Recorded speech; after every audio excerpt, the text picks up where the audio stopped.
Glória a Deus, amém, queridos? Abra sua Bíblia, meu querido e minha querida, num texto da palavra do Senhor em Efésios 4, versos 11 a 16, e deixa a sua Bíblia aberta aí nessa passagem.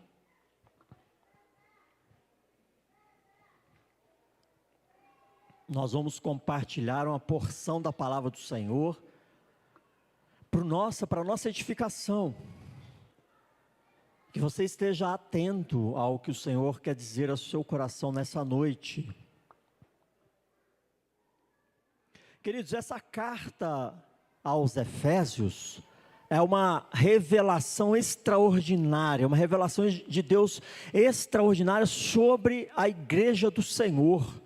Entenda isso, igreja do Senhor não é instituição humana, é instituição divina, e essa carta aos Efésios é uma revelação extraordinária que trata sobre essa temática, e Paulo escreve esta carta de uma prisão romana, e ele não traz apenas recomendações práticas, mas ele traz uma visão grandiosa, uma visão celestial, o que a igreja é diante de Deus, e qual o seu propósito no mundo. E é sobre essa perspectiva que nós vamos meditar nessa noite. Nós não vamos explorar o significado de alguns dons espirituais, o significado de dons. Nós não vamos trabalhar profundamente sobre essas questões, mas nós vamos meditar sobre essa perspectiva. O que é a igreja diante de Deus e qual o seu papel no mundo. Nós vamos ter consciência clara desta revelação, e esse texto em Efésios 4, versículos 11 a 16, trazem verdades absolutas. E por que são verdades absolutas sobre o que é a igreja e o seu papel no mundo? Porque são verdades reveladas da parte de Deus, amém, igreja? Por isso nós devemos ter atenção, porque isso diz respeito a você, diz respeito a mim, a nós, porque nós somos a igreja de Cristo, amém? Feche os seus olhos, vamos orar mais uma vez, antes de lermos o texto, mas guarde aí, essa breve introdução no seu coração, e ore ao Senhor. Espírito Santo, fale comigo, Espírito Santo, não permita que eu saia daqui da mesma forma que eu entrei, fale comigo.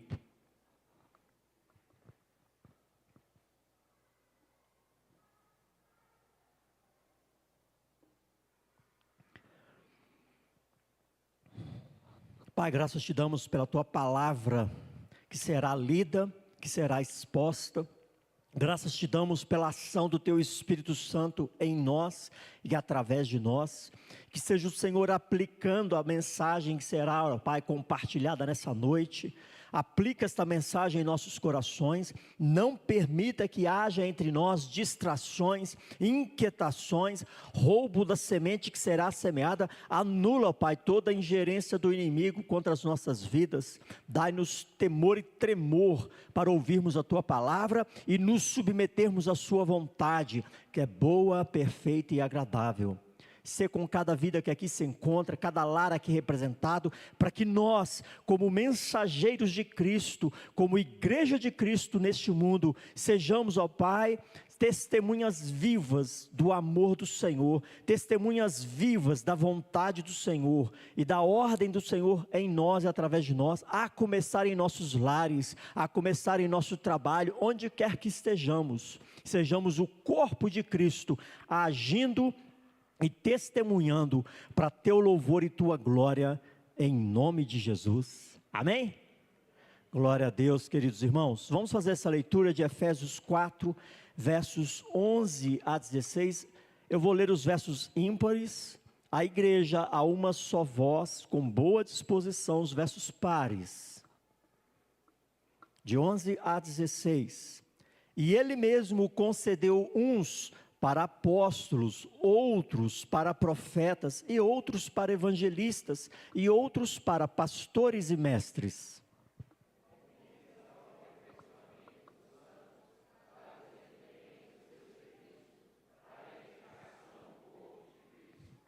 até que todos cheguemos à unidade da fé e do pleno conhecimento do Filho de Deus, à perfeita varonilidade, à medida da estatura da plenitude de Cristo.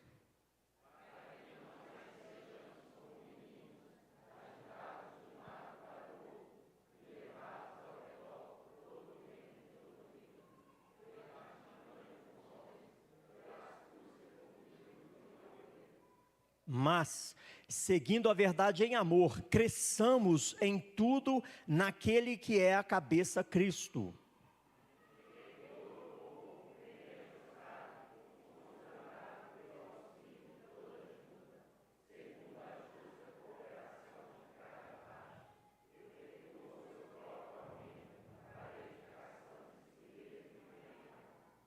Glória a Deus, amém, irmãos? Irmãos, então nós vamos meditar nesse texto, nessa perspectiva. O que a igreja é diante de Deus e qual o seu propósito no mundo. Eu preciso analisar esse texto a partir dessa perspectiva e entender que nesta porção da revelação da palavra de Deus, nós somos estimulados a enxergar a igreja de uma forma diferente do que muitas vezes enxergamos. Do que a própria cultura que nos cerca enxerga, do que os nossos familiares enxergam. Como você vê a igreja? É a forma como Deus vê? Como seus familiares enxergam a igreja? É a forma que Deus enxerga? E quem dirá a cultura e a sociedade ao nosso redor? Com certeza não. A igreja, irmãos, não é apenas um ajuntamento religioso, um prédio ou uma agenda semanal que repleta de atividades. Não é nada disso, embora contenham essas coisas. É um corpo vivo, um organismo vivo, é orgânica, unida em Cristo, nutrida pelo Espírito Santo e chamada a pertencer, servir e crescer em missão. Isto é a visão de Deus para você. Isto é a igreja na perspectiva divina. Um corpo vivo, um organismo vivo, unido em Cristo, nutrido pelo Espírito Santo e chamado a pertencer, servir e crescer na graça do Senhor, para testemunhar do Senhor. Amém, irmãos? O que nós estamos fazendo aqui hoje, fizemos pela manhã na escola bíblica dominical, fazemos aqui hoje no culto solene, fazemos durante a semana nos grupos familiares, é ser nutridos pelo Espírito Santo para o nosso crescimento, para que nós possamos dar testemunho digno de Jesus, onde quer que estejamos. É o próprio Senhor gerando em nós crescimento. Não é à toa que Jesus faz aquela parábola da videira para expressar a obra de Deus na igreja através da igreja. É uma parábola maravilhosa que fala sobre exatamente essa perspectiva de Deus a respeito da igreja. E a palavra de Deus nessa noite nos desafia a compreender que ser igreja, presta atenção nisso, não é ocupar um assento, mas é assumir um chamado. Ser igreja não é ocupar um espaço, um lugar, mas é assumir um chamado divino para as nossas vidas. Porque esse negócio começou em Jesus Cristo. Ide por todo mundo, pregar o evangelho a toda criatura, batizando em nome do Pai, do Filho e do Espírito Santo. Daí surgiu a igreja de Cristo. Daí inaugura-se essa instituição divino-humana, orgânica, viva e nutrida pelo próprio Deus. Não é viver de forma isolada. Ser igreja não é apenas receber, mas é contribuir. Não é viver de forma isolada, mas é ser parte de um corpo que está em movimento. Irmãos, quando nós nos isolamos dessa perspectiva divina sobre o que é a igreja, nós deixamos de estar no movimento de Deus no mundo. Deus está agindo no mundo por meio de sua igreja, por meio do corpo de Cristo. Não é à toa que nós somos o corpo e Ele o cabeça. Hoje, à luz dessa palavra, nós precisamos refletir em 3 verdades fundamentais, absolutas.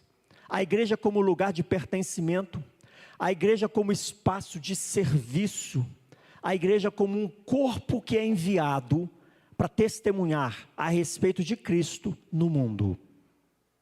São essas 3 verdades absolutas que esses versos revelam.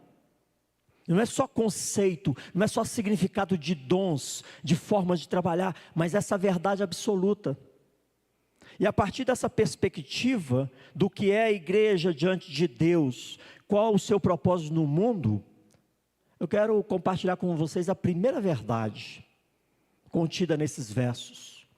Pertencemos porque fomos unidos em um só corpo. Você pertence à igreja de Cristo, que você foi unido em um só corpo. Você foi unido, chamado por Ele para pertencer a esse corpo. Essa verdade nós encontramos aí nos versos 11 e 12, que dizem aí com toda clareza: e Ele mesmo concedeu uns para isso, uns para aquilo outro, com vistas ao aperfeiçoamento dos santos. Ou seja, há um propósito para que você esteja aqui, para que nós estejamos aqui. Ele mesmo é que concede esse propósito. Então, a primeira verdade é: pertencemos porque fomos unidos em um só corpo. Ninguém caiu de paraquedas, ninguém entrou acidentalmente por essas portas. Você foi unido. A palavra de Deus revela que Cristo, o Senhor ressurreto e exaltado, é quem concede líderes, ministérios, áreas de serviço à sua igreja. Ele próprio concede.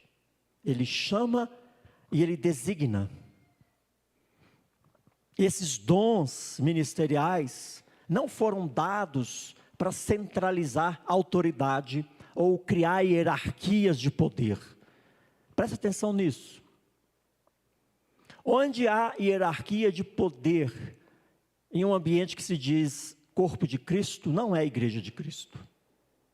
Porque o único poder sobre nós é Jesus Cristo. Amém, irmãos? Há papéis e funções distintos, responsabilidades de cada discípulo. E todos nós somos ovelhas do pastoreio dele. Tem ninguém melhor do que ninguém. Todos nós somos discípulos de um único mestre. Amém, queridos? Guarda isso no seu coração. Ou seja, o objetivo é capacitar o povo de Deus a servir e a crescer como corpo de Cristo. Deus nos levanta, te levanta, dá dons e serviços. A palavra ministério significa serviço, para que o corpo dele seja capacitado, fortalecido e avance no mundo. Esse é o propósito. Essa imagem de corpo, essa palavrinha corpo, que foi traduzida do grego soma, que significa corpo, era muito comum no mundo antigo. Era usada por filósofos e políticos para simbolizar a sociedade, onde cada pessoa na sociedade fazia a sua função, teria a sua função. Então essa ideia de soma, de corpo, era uma ideia muito comum na época de Paulo. E ali cada pessoa na sociedade tinha o seu papel, a sua função. Mas Paulo vai além de uma simples metáfora social. Ele apresenta a igreja como uma realidade espiritual. Pelo Espírito Santo fomos batizados em um só corpo. 1 Coríntios 12, 13. Unidos de forma inseparável a Cristo, a cabeça, e uns aos outros, como membros vivos. Por isso essa metáfora de corpo é tão importante, que você não pode olhar para o lado e se achar sozinho, e nem melhor do que ninguém, e nem pior do que ninguém. Nós somos unidos em Cristo, cabeça, e uns aos outros, como parte de um corpo vivo, de igual importância e valor. Essa união não é apenas funcional, mas é ontológica. Gostou dessa palavrinha, ontológica? Isso tem a ver, irmãos, com a sua natureza, a sua nova identidade em Cristo. O ser igreja é uma união, uma função, é a nossa identidade em Cristo. Ser igreja é uma identidade. Nós fomos feito corpo dele. Então é uma união não só funcional, mas diz respeito à nossa identidade, à nossa nova natureza, ao que nós somos chamados para fazer no mundo. Ou seja, fazer parte de quem somos como nova criatura. Você se sente assim? Parte de algo maior do que você mesmo? Deveria se sentir. E deveria se sentir e achar isso assim algo extraordinário. Pertencer ao corpo significa viver em interdependência. Ninguém é autossuficiente e nenhum membro pode dizer: não preciso de você, não preciso de Beltrano, não preciso de fulano. 1 Coríntios 12, 21. Assim, queridos, a identidade cristã não é individualista, mas é comunitária. Você é inserido num contexto relacional, comunitário, e você é chamado por Deus para viver dessa forma.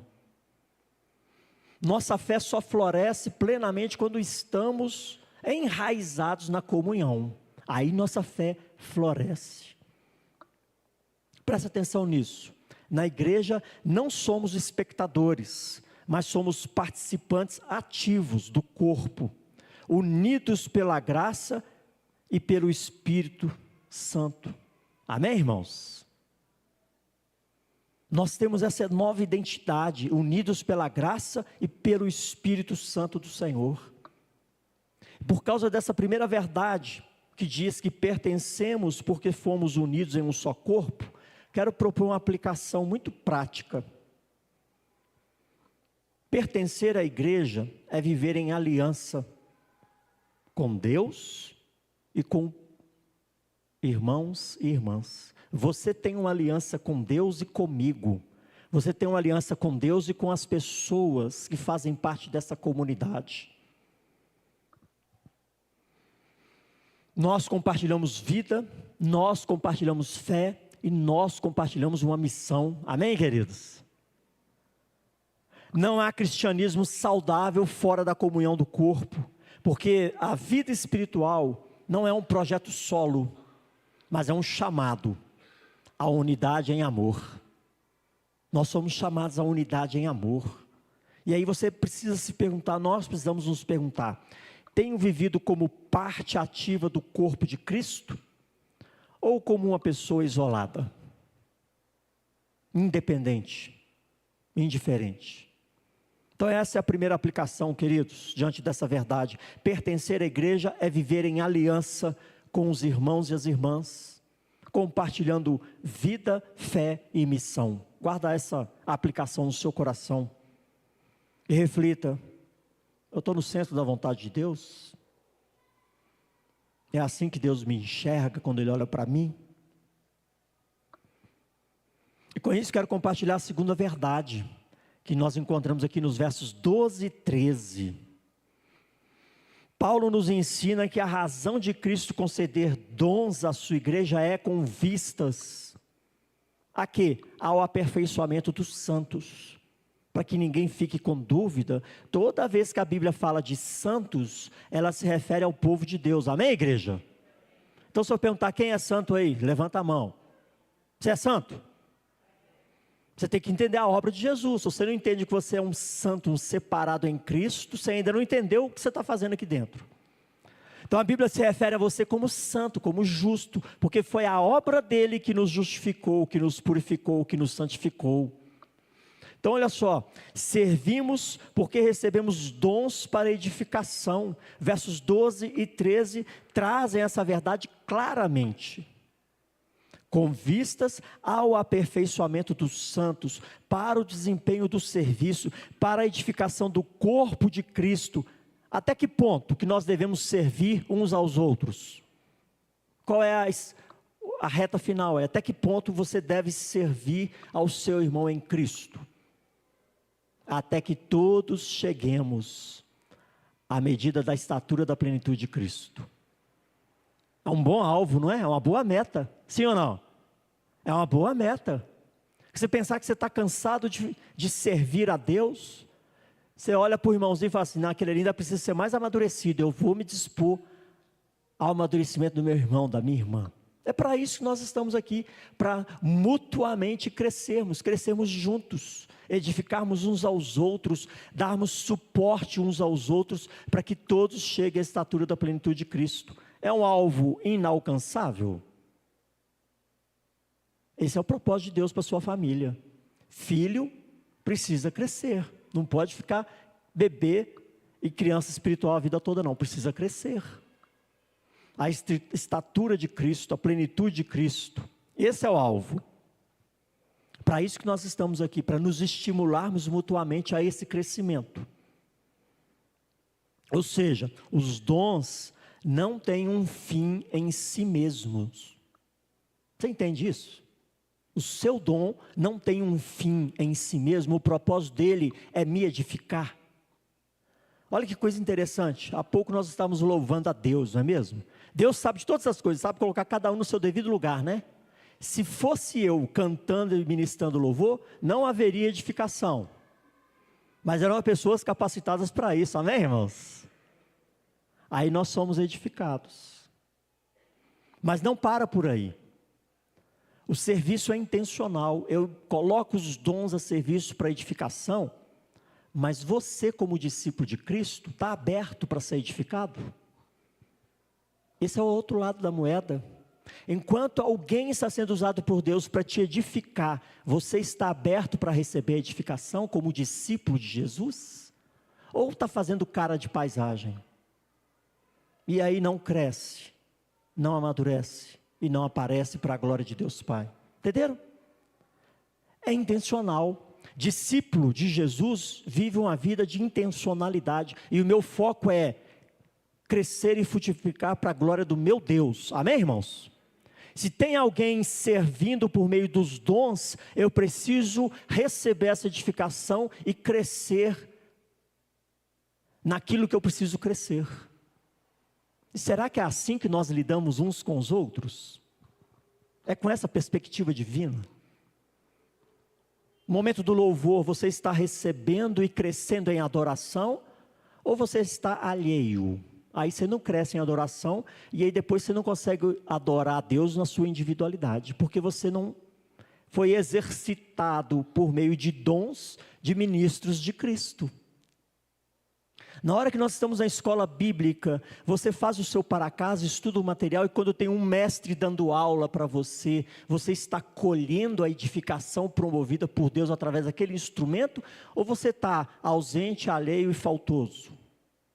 Mal consegue passar no final do semestre, por ausência. Captou a ideia? Eu não posso desprezar os dons que há em mim, e nem os dons que há no outro, porque é por meio desses dons que Deus vai agir para o meu crescimento, para o meu amadurecimento. Essa é a perspectiva. Então, no contexto, irmãos, olha só que coisa interessante. No contexto do mundo greco-romano, talentos eram frequentemente interpretados como méritos pessoais, que conferiam status e glória individual. Essa é uma mentalidade errada para o povo de Deus. Paulo, ele está trazendo uma perspectiva divina, diferente. Essa lógica cultural e mundana não se aplica à igreja. Paulo está mostrando por meio dessa revelação que os dons espirituais não são méritos humanos, mas rares. É a graça, a expressão da graça divina sobre nós. Deus derrama dons sobre o seu povo, para que haja multiplicação, crescimento, edificação. É a expressão da graça divina. Então, toda vez que nós exercitamos os dons que recebemos, é a graça de Deus agindo em nós e através de nós. Para quê? Para a edificação do corpo. Não é para o meu mérito, para a minha glória, é para crescimento do corpo de Cristo e para a glória do Senhor. Entendeu essa dinâmica? A gente precisa entender o que está sendo dito.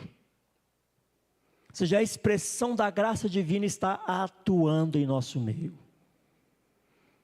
Assim não serve para autopromoção.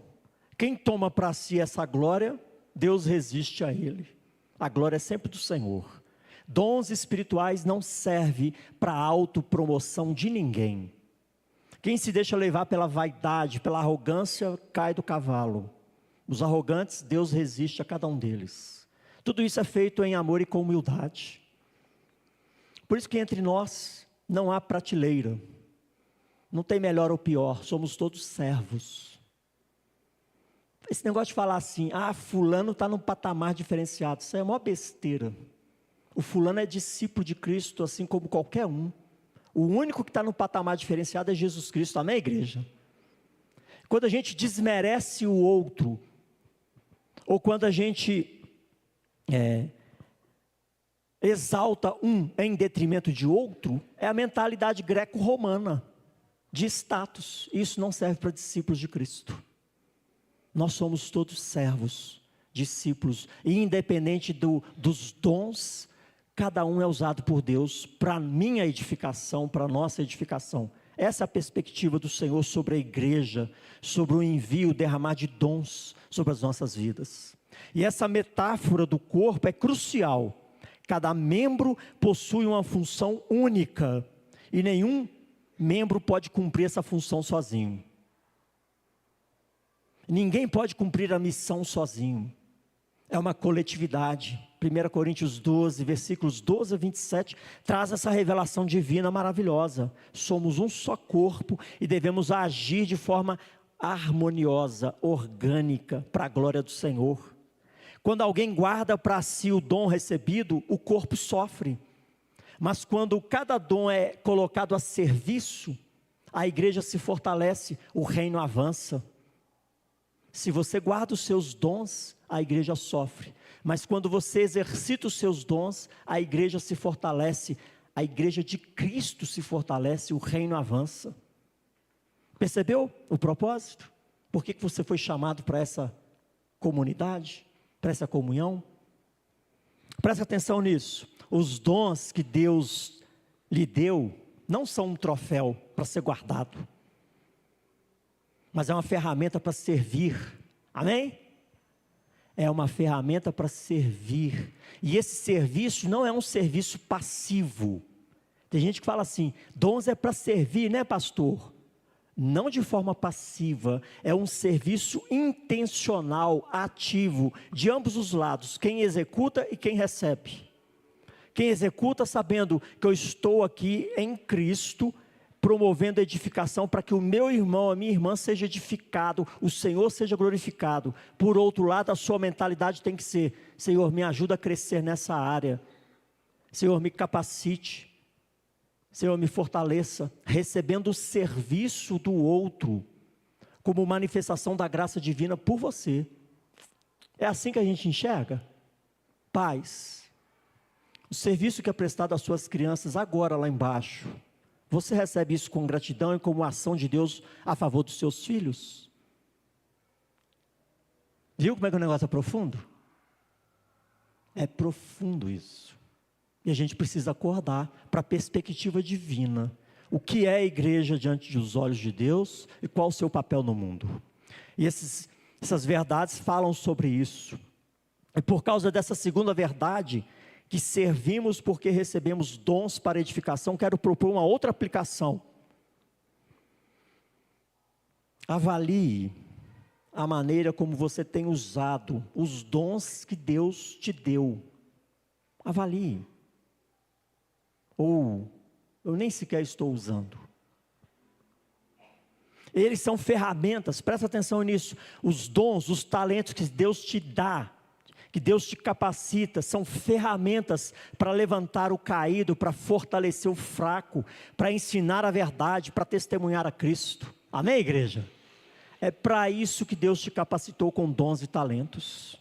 Levantar o caído, fortalecer o fraco, ensinar a verdade e testemunhar a respeito de Cristo. Essa tem que ser a nossa perspectiva em qualquer tarefa que a gente execute. Seja no culto, seja na escola bíblica, nos ministérios, nos grupos familiares, qualquer ação, entenda isso. Eu estou cumprindo um propósito divino. Eu preciso me perguntar: meus dons estão em operação para edificar a igreja e alcançar os perdidos, ou estão adormecidos e guardados em silêncio? Isso é um risco. Não é à toa que Jesus ensinou aquela parábola dos talentos, lá em Mateus 25, 25. Não enterre seus talentos, seus dons, porque nós vamos prestar contas de cada um deles, amém? É para a gente ficar esperto. Terceira verdade, irmãos, que essa palavra de Deus nos revela: somos enviados, presta atenção nisso, porque crescemos em maturidade para testemunhar. Quando o Senhor nos dá uma ordem de envio, não é uma ordem no vácuo, no vazio. Ele está te capacitando para cumprir essa ordem. Mas eu preciso reagir a essa capacitação. Por isso que eu enfatizei que quando alguém ministra os dons, exercita os dons, você precisa colher de forma intencional. Porque é o Senhor te preparando para o testemunho, para a missão. Mas se eu tiver de bobeira, eu vou ser negligente e omisso em todas as áreas. E eu vou ser cobrado. Eu vou prestar contas. Então não tem lugar para desculpa. A parábola dos talentos ensina isso com clareza. Então somos enviados porque crescemos em maturidade para testemunhar. Temos essa verdade implícita nos versos 14 a 16. Que dizem com muita clareza, para que não mais sejamos meninos, agitados de um lado para o outro, e levados ao redor de todo vento de doutrina, pela artimanha dos homens, pela astúcia com que induzem ao erro. Mas, seguindo a verdade em amor, cresçamos em tudo naquele que é a cabeça Cristo, de quem todo o corpo, bem ajustado e consolidado pelo auxílio de toda a junta, segundo a justa cooperação de cada parte, efetua o seu próprio aumento para a edificação de si mesmo em amor. Percebe? Não fica espaço para ninguém falar, eu estou de fora. É toda a junta, cooperação de cada parte. Não importa a idade, não importa a quantidade de dons, de talentos. Você está inserido nesse plano. Nós fazemos parte desse mover. E Paulo descreve que o alvo do crescimento espiritual não é apenas deixar de ser menino inconstante, levado ao redor por qualquer vento de doutrina, mas é tornar-se um corpo unido e eficaz sob a direção de Jesus Cristo, o cabeça. Amém, irmãos? O corpo tem que levar a mensagem do cabeça, o evangelho de Cristo. E precisamos estar unidos nessa tarefa e sermos eficazes nessa tarefa. Por isso, quando trabalhamos juntos, avançamos e conquistamos mais para a glória do Senhor. A maturidade cristã, irmãos, é inseparável da missão. Uma fé que amadurece, naturalmente, se traduz em testemunho vivo.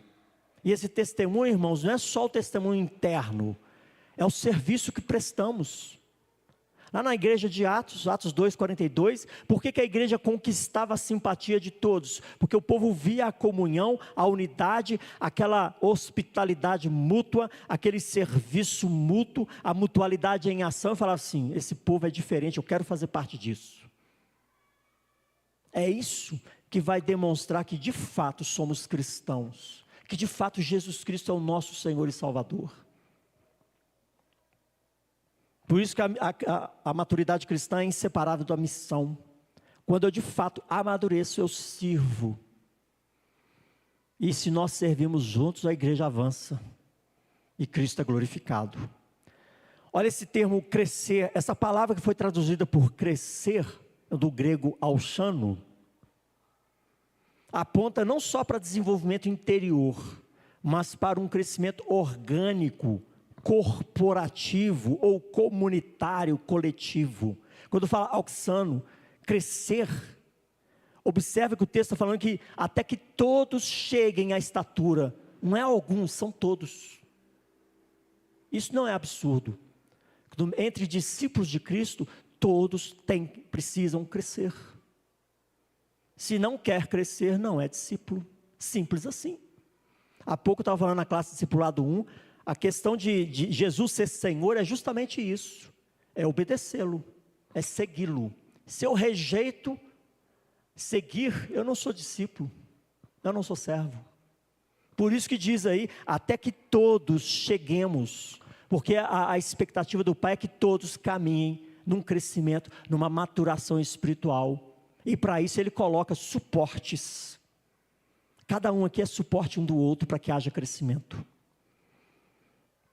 Assim como um corpo saudável se expande, se desenvolve, funciona em harmonia, a igreja cresce quando cada membro cumpre sua função, cooperando em amor. Lembra disso? cooperando. É cooperação, não é disputa. Não é corrida para ver quem chega primeiro, é chegar juntos. Muito diferente, não é? A visão do mundo é disputa, é ver quem é melhor, quem é pior, é quem chega primeiro. No corpo de Cristo não, é mutualidade, é cooperação. Essa cooperação fortalece a comunidade e torna a igreja um sinal visível de que o reino de Deus é chegado. Nós testemunhamos naturalmente quem é Cristo em nossas vidas, simplesmente vivendo essa perspectiva, sem fazer força. O testemunho missionário não nasce de ativismo, mas de uma maturidade espiritual autêntica. Uma igreja que permanece infantil na fé se torna frágil, vulnerável. Mas uma igreja que amadurece em Cristo é capaz de permanecer firme, falar a verdade em amor e irradiar o evangelho ao mundo. Verso 15 mostra isso com clareza. Crescimento sem missão é imaturidade. Maturidade sem testemunho é contradição. Quando eu digo eu sou maduro espiritualmente, mas eu não dou testemunho, eu estou me contradizendo.